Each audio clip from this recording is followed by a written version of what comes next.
queria começar contigo, cara, e você que é especialista nessa área, advogado especialista. Eu queria, a primeira pergunta que eu faria para você é o seguinte: é possível regulamentar a inteligência artificial, criar uma legislação de uma coisa que avança diariamente, né? Quer dizer, a tecnologia é uma coisa que não para, não vai, daqui a 5 anos já mudou todo o cenário. É possível isso? É possível. O direito, ele está sempre correndo atrás da realidade, né? Então, é possível e é necessário. O que a gente faz como jurista para que a lei não fique obsoleta tão rapidamente é colocar normas um pouco mais abertas, baseadas em princípios, e aí a norma se mantém por mais tempo e ao longo do decorrer aí do curso, né, dos desenvolvimentos, conforme as coisas forem aparecendo, você traz regulamentos, regulamentos administrativos, do executivo, que aí vão atualizando. É um pouco que a gente pode ver com a Constituição Federal, né? Nossa Constituição Federal aí é de 88, a gente tem países no mundo que têm constituições de muitos séculos atrás. Por quê? Porque tem princípios, é uma coisa genérica que se adapta aos tempos, à moral, à ética, conforme isso for evoluindo, tá? É, é, Então, é é o, necessário. é o caso, por exemplo, acho que da Constituição norte-americana, né? Ela é um texto básico, né? E Isso, vai, como diriam os ingleses, vai julgando aos costumes, né? À medida que vai mudando aos costumes, né? isso. É, é curioso, Luiz, porque quando a gente tem dúvidas de como regulamentar uma coisa, a gente recorre, a gente jurista, aos princípios. E É. aí é muito uma área de filosofia do direito, às vezes você tem conflitos entre os princípios.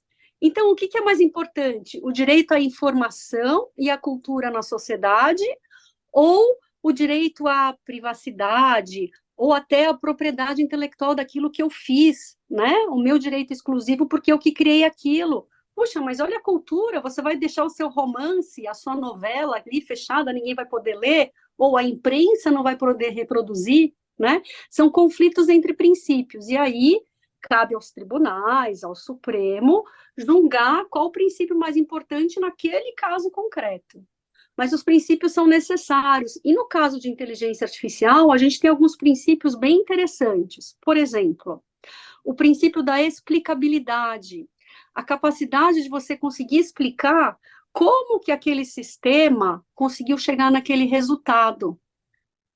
Isso passa também pela transparência, né?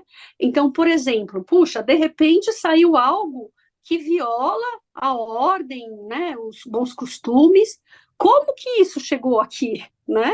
Quais Uhum. foram os dados que esse sistema puxou para ter esse resultado? Ou qual foi o prompt? Qual foi a ordem que eu dei ali que conseguiu chegar nesse resultado? Tá? Então, esse princípio da explicabilidade barra da transparência é muito importante. Um outro princípio pode falar. Não, ainda sobre isso, né? Então seria regular, quer dizer, regular o desenvolvedor, quer dizer, seria a empresa responsável por determinado prompt que gerou aquele tipo de, sei lá, ou ilícito, penal, alguma coisa que pudesse ferir, né, a ética, a conduta pública, né? Quer dizer, seria isso, então. Esse seria uma É, regulamentação para empresas, né? Não na necessariamente. verdade, você consegue regulamentar várias áreas. O que eu acho que é muito interessante da gente falar de inteligência artificial é que a inteligência artificial são dados, né? É aquele large language models, né? São muitos dados, big data ali, e aquilo vai alimentando de uma forma que essa capacidade de processamento faz com que raciocine muito mais rápido, né? Consiga e traga ali muito mais rápido do que um cérebro humano. Mas são dados. E aí a gente tem que olhar os dados que entram nesse sistema, qual a qualidade desses dados? Eles são dados verídicos, eles são dados éticos, eles são dados que têm vieses, eles são dados criminosos, eles são dados roubados, por exemplo, né? São dados de pessoas nuas. Aí a gente tem os dados que são utilizados para treinar o sistema, que são os algoritmos. Então, o que que eu estou ensinando a máquina a fazer com aqueles dados, e eu tenho os dados de saída. Então, eu tenho que regulamentar nessas três esferas. E isso pode envolver tanto uma pessoa física quanto uma pessoa jurídica. Pode ser uma empresa, mas pode ser uma pessoa física também. Aliás, nesse caso aí recente do Rio de Janeiro, né, a gente teve colegiais, né, de uma escola aí pública do Rio, fazendo avatares, né, de colegas de classe menores de idade nuas, né, e divulgando isso. Então, Eu te interrompo para te perguntar assim, como responsabilizar nesse caso, né? Um monte de adolescente inconsequente que tá é, fazendo uma coisa que não tem a menor noção do crime que está causando, quer dizer, às vezes não tem. Hoje em dia a sociedade é tão complicada para a gente julgar, né? Mas, em princípio, quer dizer, são adolescentes que não pararam para pensar no dano moral que estavam causando ali a uma colega de classe e tudo mais. Mas, nesse caso aí, quem é que a gente responsabiliza? O adolescente, a empresa que criou a ferramenta? Como é que nós vamos Nesse tratar isso caso lá? específico, a gente tem o ECA, né, o Instituto da Criança e do Adolescente, o Estatuto, então acho que a gente tem que olhar ali pela idade deles, que eu não lembro se eles já podem ser responsabilizados minimamente, é que se eles receberem alguma pena, eles vão para uma casa de detenção, né, que é a famosa FEBEM, então Uhum. não é uma cadeia, né, mas talvez os responsáveis sejam os pais, os responsáveis legais, porque alguém tem que estar olhando, e alguém tem que estar orientando, alguém tem que estar educando, né? Existem leis, o Código Penal se aplica do mesmo jeito, né? Aquilo foi uma calúnia, uma difamação, talvez até é uma vertente muito nova. Eu não sou criminalista, né? Mas são os crimes virtuais, né? Se fala muito de estupro virtual, de um atentado violento ao pudor virtual, porque a coisa é feita virtualmente, né? Que é o que a nossa sociedade hoje está tendo. Então, na minha opinião, as leis existem e elas conseguem ser aplicadas, né? O simples fato de ser algo fake não significa que aquilo não é punível, porque aquilo produz consequências, imita uma determinada pessoa, né? Então, produz a mesma consequência que um crime de calúnia, que um crime de difamação, uma fake news, né? Então, para a maioria das coisas, eu entendo que o direito já tem a resposta, as leis já têm a resposta. Né? Então, não adianta a gente falar assim, é tudo novo, tal, não sei o que, não está regulamentado. Não está regulamentado. É só você pegar alguém que entenda da lei, que interprete, que olhe, que você consegue. E no fundo, você consegue ir para a Constituição também, porque ela tem os princípios, né, da privacidade, da proteção da honra, da imagem, enfim, Certo. é Agora, claramente horrível o que aconteceu. agora, Karen, nesse marco legal aí, nessa carta de princípios, né, que nós teríamos da inteligência artificial, você começaria atacando qual problema? Qual seria o principal problema? Por exemplo, já se fala em conflitos éticos de hospitais, da área de saúde, né? De fazer a seleção natural de pessoas na UTI. Quer dizer, é meio fantasioso ainda chegarmos a esse nível, mas já se cogita, já se discute, né? A inteligência artificial sendo utilizada para fazer seleção, né, algorítmica de pessoas. É, Como é que, é, qual seria o ponto principal a ser atacado nessa carta de princípios aí? esse projeto de lei que a gente tem, que eu esqueci o número, mas acho que é 2338, que é o que está em vigor, tem três emendas já, um do senador astronauta Marcos Pontes e mais duas, mas por enquanto é ele que está sendo, né, objeto Uhum. de discussão ali na comissão técnica. É, é um projeto de lei interessante, porque ele não é só principiológico, ele é um projeto de lei que determina riscos, atividades de acordo com o risco. Então, existem algumas atividades pelas quais a inteligência artificial não vai poder ter qualquer ingerência, não vai poder atuar, que são atividades de alto risco, que envolvem a vida humana e etc. e tal.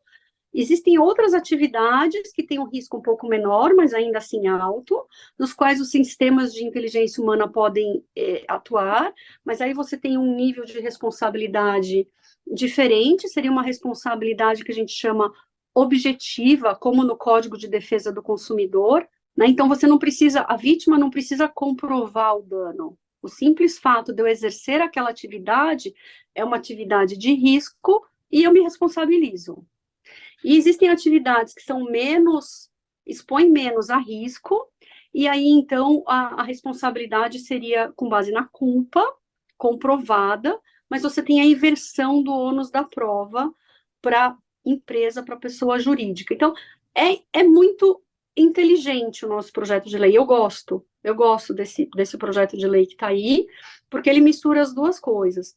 Agora, a discussão que se tem muito, inclusive na Europa, né, foi uma discussão enorme para se aprovar aquele Artificial Intelligence Act, será que se eu não deixar um core, um núcleo mínimo de atividades sem responsabilização, eu não vou conseguir promover a inovação? Como assim? Eu sou uma empresa, vou ter tanto medo de mexer com isso e ser responsabilizada, que se não tiver aí uma bandeira branca para eu fazer alguns experimentos, eu não vou nem me arriscar e não vou lá inovar, né? É um pouco esse o princípio. E aí a gente entra nesse conceito de sandbox regulatório, que é uma caixa de areia. O que é? Você faz uma moldura e fala assim, olha, aqui dentro você pode brincar.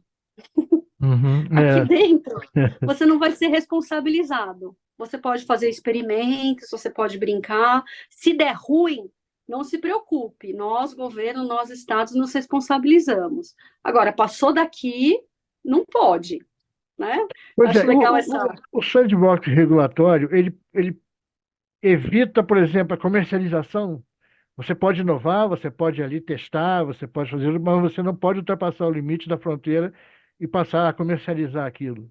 Seria isso? Não, não, eu acho que a comercialização ela é sempre possível. O que eu acho que o sandbox regulatório faz é, porque se você não comercializa, você não tem lucro. E aí ele perde a razão de ser, né? Porque a empresa quer Uhum. sempre o lucro. Então, nesse caso, ela quer o lucro de uma atividade completamente nova, sem a responsabilidade. Certo. Porque fala que o risco é muito alto, senão eu não vou inovar, eu vou fazer outra coisa. Mas o sandbox regulatório, ele serve para... Pensa num cavalo sendo domado. No começo eu deixo muito pequeno, não, que é o contrário, né, o raciocínio do cavalo domado. Não, sandbox regulatório no começo eu deixo aqui. Uhum. Aí eu vejo que deu certo, ninguém morreu, né, não teve nenhuma eu vou abrindo um Certo. pouco, eu vou abrindo. Então seria assim, no começo eu vou deixar para sistemas automatizados, de robô, para limpeza industrial, para processo industrial. Aí, deu certo, ok, eu vou abrir para sistemas de diagnósticos. Deu certo, eu vou abrir para escolhas, né? Priorização de pacientes, etc. e tal. Deu certo, eu vou abrir para um smart grid, para distribuição de energia elétrica.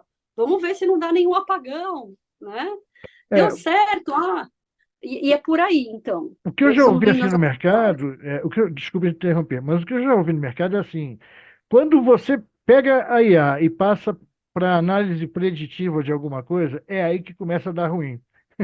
Porque aí É, cai no campo médico, cai, sei lá, previsão de certas coisas que é, você tenta antecipar alguma coisa que ainda não aconteceu, e muita gente fala assim, você acaba antecipando aquilo que poderia ser discutido daqui a 30 anos. Quer dizer, então, que eu vejo assim, um dos temores de pessoas especialistas nessas áreas seriam esses. Agora, eu te pergunto o seguinte, quem seria o regulador desse sandbox? Quem seria, né, a autoridade a cuidar disso? Porque eu é, vejo uma disputa aí no mercado, mas e aí, né? super, super. Então, o projeto de lei, ele propõe uma autoridade multissetorial, porque realmente, se você pensar, a inteligência artificial, ela é uma tecnologia que perpassa várias atividades, portos, aeroportos, sistema bancário e financeiro, sistema de saúde, né? Sistema educacional. E a gente tem algumas regulações específicas no setor da educação, no setor de saúde, no setor de transportes, no setor, né? Enfim. Uhum. Então, tem que ser uma autoridade multissetorial, mas, ao mesmo tempo, existem coisas que são comuns a qualquer uso de inteligência artificial, e aí se baseia no dado. Então, a gente tem uma questão de propriedade intelectual, a quem pertence aquilo, e a gente tem uma questão de privacidade, que mexe também com a ética e com os desvios. Por quê? Porque é impossível hoje em dia, nesses large language models, você não colocar dados pessoais lá dentro. De alguma forma vai acabar entrando um dado pessoal. Por isso que se discute muito para o setor de saúde, porque um exame, uma chapa de pulmão, um diagnóstico, isso é um dado pessoal sensível, né? Então, o fato dele estar sendo usado e eu não saber exatamente o que vai dar lá na frente com ele, isso afeta a minha proteção, a proteção do meu dado pessoal, eu como titular, tá? É, nos países, por exemplo, na Europa e nos Estados Unidos, eu estou vendo esse viés da privacidade, da proteção de dados pessoais pegar de uma forma muito intensa. É um dos temas mais relevantes para fins da inteligência artificial, porque ele também vai ditar a questão da ética, dos vieses, da discriminação, da transparência. E aqui no Brasil não está sendo diferente. A gente já teve um posicionamento público da Autoridade Nacional de Proteção de Dados Pessoais, a ANPD, no sentido de que ela se considera é, vocacionada para assumir esse posto da autoridade de inteligência artificial, atuando em conjunto com outras autoridades setoriais. Mas já houve uma declaração pública da ANPD nesse sentido, de diretores da ANPD, e no comentário do sandbox regulatório de inteligência artificial que a ANPD fez, que está no site dela, ela menciona isso um pouco. Mas, por enquanto, a ANPD ela trouxe isso para a sociedade. Ela pergunta, sociedade, o que você quer em termos de moldura de privacidade e proteção de dados para as atividades de IA? Para eu, com base nas respostas que a sociedade me trouxer na consulta pública, fazer uma proposição de alteração a esse projeto de lei 2338, eventualmente. Agora, sendo uma entidade multissetorial, seria mais ou menos, por exemplo, o Comitê Gestor da Internet, que você tem setores, né? Você tem a sociedade civil, você tem as empresas, a É verdade. academia, né? Todos sentados ali num conselhão e meio que definindo, né? O seu papel, né? Na internet brasileira. É, você diria que, por exemplo, proteção de dados, a NPD, é inquestionável isso.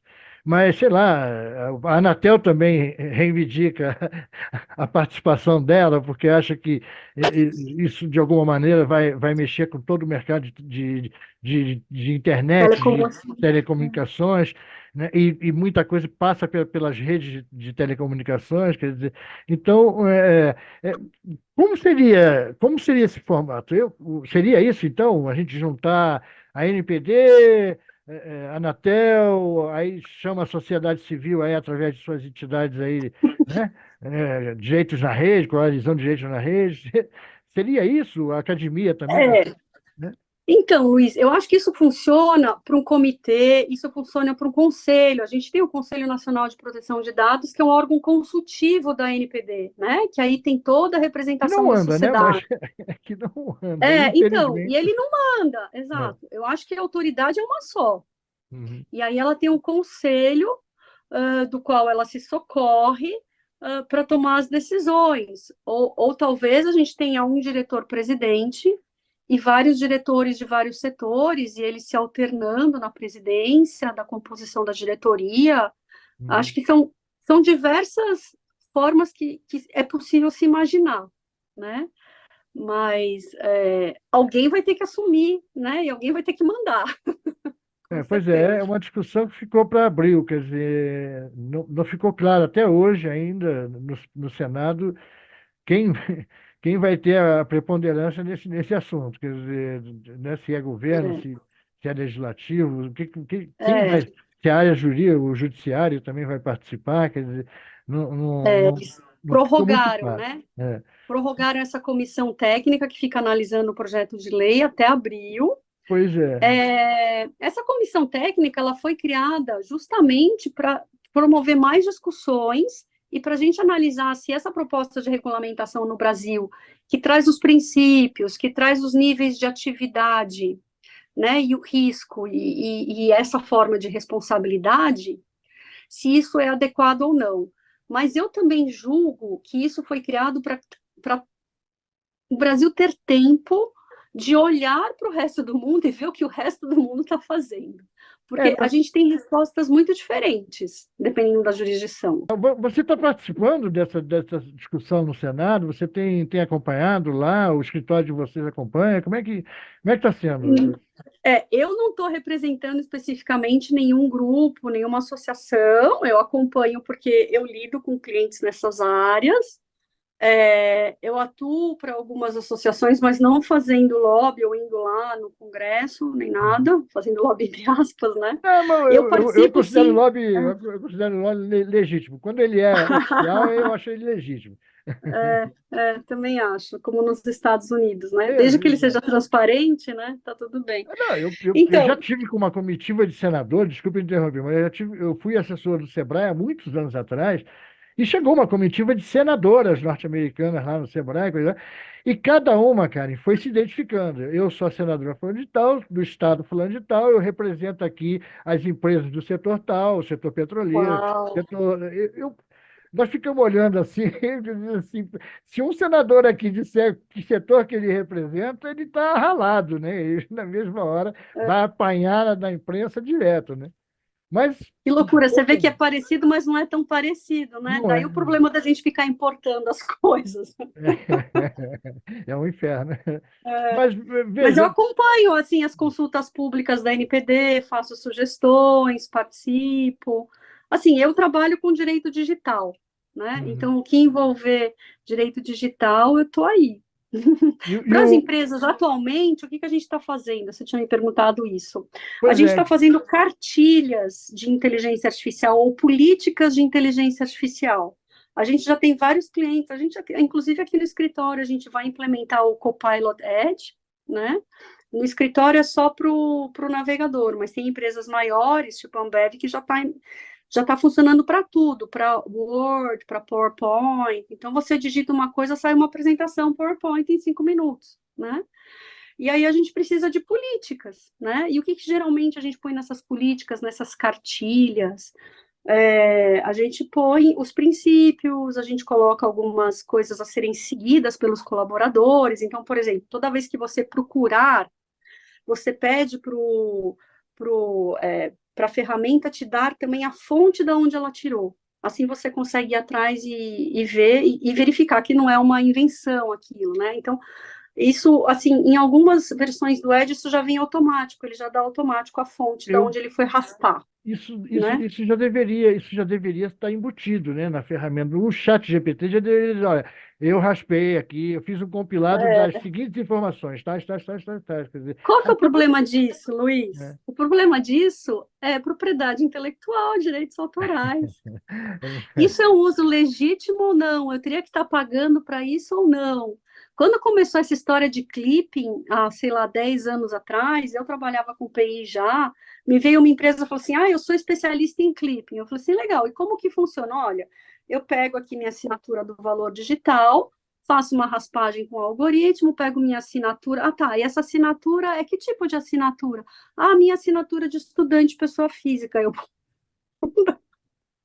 Conversando com o Silvio Meira, outros que são grandes especialistas na área de tecnologia, eles dizem assim, olha, é complicado, você vai criar uma lei para regular a inteligência artificial que amanhã já mudou, quer dizer, e daqui a 5 anos aquela lei não tem a menor, entendeu? É até É pitoresca perto possível. né? Isso não pode servir de desculpa, Luiz, para ficar uma terra de ninguém, né? Como eu falei, você faz uma coisa principiológica, você divide por atividades, você dá essa caixa de areia, o sandbox para elas brincarem, para inovarem, mas um mínimo de moldura você tem que colocar. Se você usasse essa argumentação, a gente não teria tido uma série de leis. O próprio Marco Civil da Internet, a própria É. LGPD, está mudando, tem Não, porque necessidade de atualização. tudo vai ter atualização. Nós vivemos num Sim, mundo agora que Não é só o software que a gente usa que atualiza mensalmente, não. Nós temos que atualizar. Para mim, assim, desculpa te interromper, mas para mim eu Não, acho que a chave são os dados, porque a inteligência artificial não funciona sem dados. Então você vai atrás do dado. Quem é que está pondo o dado, quem é que trata o dado, quem é que usa o dado no final, entendeu? E mas aí você consegue essa sempre seguir foi uma isso. discussão que remonta lá o início da Microsoft, lá atrás, por exemplo. Ela Sim. dizia o seguinte: olha, eu não, até hoje, ninguém tem acesso ao sistema operacional do Windows, ninguém consegue ver o código-fonte do Ah, sistema tá. operacional. Uhum, Direito autoral é meu, entendeu? Eu uhum. não sou obrigado a dar. O governo brasileiro tentou e não conseguiu, queria É, auditar, no mínimo, pelo menos, auditar o código-fonte. A gente disseram assim, nem a pau. Eu saio do Brasil, mas vocês não vão auditar nada. Quer dizer, como é que vai ser? Você falou assim, não, eu quero ter acesso, né, aos algoritmos. O que não vai acontecer com uma empresa que diz assim, não, mas os meus algoritmos são protegidos por direito autoral. a gente tem uma previsão na própria LGPD em relação a segredo de negócio. Então, tudo aquilo que envolver segredo de negócio, por exemplo, eu sou um ex-empregado, eu quero ter acesso às minhas avaliações de desempenho. Uhum, Ok, eu posso até te dar acesso aos dados pessoais das avaliações de desempenho, mas é nosso segredo de negócio a fórmula que a gente usa para calcular o bônus e tal. Então, você vai sempre medindo como empresa aquilo, o mínimo de explicabilidade que você tem que dar, mas você não revela o seu segredo comercial. E na inteligência artificial, a mesma coisa. Onde é que está o black box da inteligência artificial? Está dentro dela, o dado lá dentro e o algoritmo. O algoritmo, ou às vezes eu consigo proteger como software, como direito autoral, mas na maioria das vezes eu deixo ele confidencial mesmo, né? O uhum, direito autoral, eu não preciso necessariamente deixar ele confidencial. Eu deixo ele confidencial porque ele é muito facilmente copiável, é uma linguagem de programação.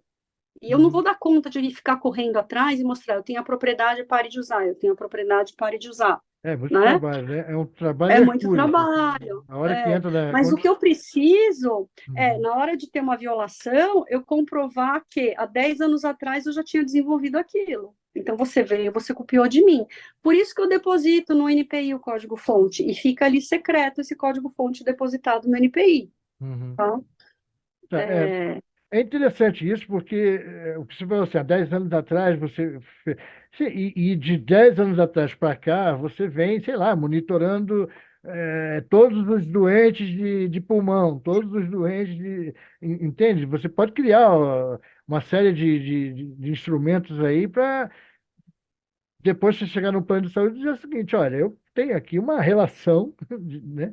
Uma relação de pessoas assim, assim, assado, né? E hum, agora começou a ter uma discussão paralela que é a monetização dos dados, né? Dos donos dos dados, o direito dos donos dos dados monetizar, vender os seus dados. sim, Tá, sim. começou Por que agora, está não, né? muito bilionário. E aí, o projeto de lei, que é do deputado Arlindo Chinaglia, ele coloca assim a discussão, ele coloca assim a discussão, o que nós queremos é o direito de propriedade do dado. Mas a LGPD já não fazia isso? Já não era assim? Né? A Já não, gente já tem a titularidade dos nossos dados. pois E a é. gente tem o direito de controlar a utilização desse dado. Agora, o que eu não tenho, eu posso escolher se eu vou cobrar pelo uso desse dado ou não. Mas é que a LGPD, ela tem algumas autorizações de uso, que são as bases legais. Então, por exemplo, se eu tenho um contrato de prestação de serviços com você, eu sou o seu empregador, você tem que me dar os seus dados para eu conseguir colocar você na folha de pagamento, pagar você, etc e tal. Então, eu uso os seus dados para isso. Aí eu tenho, por exemplo, cumprimento de contrato. Aí eu tenho o legítimo interesse, que é promover as minhas atividades. Eu posso usar os seus dados no meu legítimo interesse. Por exemplo, para fazer uma campanha de marketing e falar que você foi o funcionário do mês. Será que dentro do legítimo interesse é a sua razoável expectativa eu usar esses dados vendendo para uma marmitaria para ela entrar em contato com você oferecendo almoço? Aí não dá, né? Pois é. Percebe? Então, a LGPD ela veio controlar isso nesse sentido de a finalidade. A base legal existe para uma determinada finalidade. Outra coisa, o fato do dado ser público não significa que ele pode ser usado para qualquer coisa. Então, o fato do dado estar lá no LinkedIn e ser público não significa que você pode pegar e ficar me mandando inbox message oferecendo 10 mil produtos e serviços, Exato. percebe? É É, isso. Então, é complicado. eu É não muito. acho que precisa de um projeto de lei para regular isso, mas eu ainda não li com atenção, não olhei, não sei do que se trata, né? Seria limitar bastante esse interesse legítimo sobre a LGPD. Se bem que a qualquer tempo eu posso virar e falar assim, pare de usar os meus dados, isso não está na minha expectativa, e aí ele teria obrigação de usar. E indenização eu posso pedir de qualquer jeito. Então, Uhum. Agora, Karen, enfim. o judiciário está preparado para isso? Nós temos juízes, vamos dizer assim, preparados para essa discussão? Porque há um tempo atrás a gente via que não tinha juiz preparado para discutir nem questão de segurança da informação ali, de vazamento de dados, de hackeamento de páginas. Como é que o nosso Olha, judiciário se insere nesse contexto aí de inteligência artificial? Vai usar, eu já está acho usando. Quer dizer, eu acho sim, eu acho que cada vez mais, né? O cidadão vai se atualizando, vai se modernizando, tem seus assessores, enfim, o gabinete. Eu, tradicionalmente, sou advogada de propriedade intelectual, né? E a gente brinca que o judiciário não entende de PI, né? Mas a gente já tem devagar câmaras especializadas em São Paulo e no Rio. Eu acho que é uma questão da sociedade, né? A gente mesmo estava conversando, né? Eu nem sei o que, que é isso, né? Meu pai não sabe o que, que é isso. Tem juiz que tem, sei lá, quantos anos de idade, uma outra geração. Mas eu tenho um filho de 2 anos. Você vê que ele já tem uma outra relação, né, com o mundo digital. E eu acho que isso vai se refletindo nos juízes também. Mas existem todos os aparatos para isso. Tem perícia, tem o gabinete, tem os assessores, tem parecer técnico. Vamos lá, gente, né? Se eu, tem realmente um interesse legítimo e um tempo para ser gasto com essa instrução, ok. O problema é que é atolado o judiciário e o juiz não pode dedicar 8 horas a um processo, né? Essa é a realidade. Vai ser, você tocou numa questão que é muito interessante, quer dizer, você discutir leis, discutir marcos regulatórios e tudo mais com nativos digitais, né? Essas crianças que estão nascendo agora, que são totalmente digitais, elas não têm a menor ideia do mundo analógico. Não, não E tem. por conta disso, a visão de mundo delas é totalmente diferente da nossa, quer dizer, que passou por processos, né? Quer dizer, como é que vai ser? Luiz, que é um exemplo assustador, eu acho assustador. Quando a gente fala, eu vou ligar, você fala assim, né? Ah, eu te ligo, né? É. Você sabe como é que as crianças fazem hoje? Meu filho de 2 anos fez para mim assim, ó. Não é assim. É É, assim. é. Não tem aquele negócio, não Não tem tem aquele meio fio de e não tem discar. fone de ouvido, não tem mais nada. Tem assim, É uma tela. né? E quando não faz assim, né? Porque existe o modismo de ouvir e falar, né? Com aquela, aí você vê a pessoa tá, parece que está andando com uma bandeja no meio da rua, né? É a tela do celular. Porque Parece que tá está com uma falando, né? bandeja, carregando uma bandeja, né? Quer dizer, É, olha, é, foi super legal a conversa contigo. Acho que a legal, gente tem muito chão pela frente aí. Acho que você está convidada para voltar várias vezes, quando você claro. quiser. Pode me chamar, Luiz, eu adoro. Eu Chama a sou sua assessoria professora, eu gosto também de e diz, bater ó, papo, quero falar discutir. lá com o Luiz sobre determinado ponto aí que aconteceu aí. Vamos discutir. Tá convidada, é só Ah, tá a bom, vou assessoria avisar acionar e dizer, sim. ó, Tá, aconteceu isso, ela quer falar contigo. Vamos falar. Comigo, eu tá adoro bom. bate-papo. Você viu que eu adoro bate-papo. Tem 1 hora de conversa. Ah, jornalista, né? Mas eu Ah, gosto também. A gente aprende muito, né? Essa troca é então, muito gostosa. ah, eu acho muito legal. Você Capaliça, me né? deu muita Ai, informação para eu pensar já a agenda de 2024 aí, o que que vem pela frente, quer dizer, que então, legal. é muito legal. Ótimo.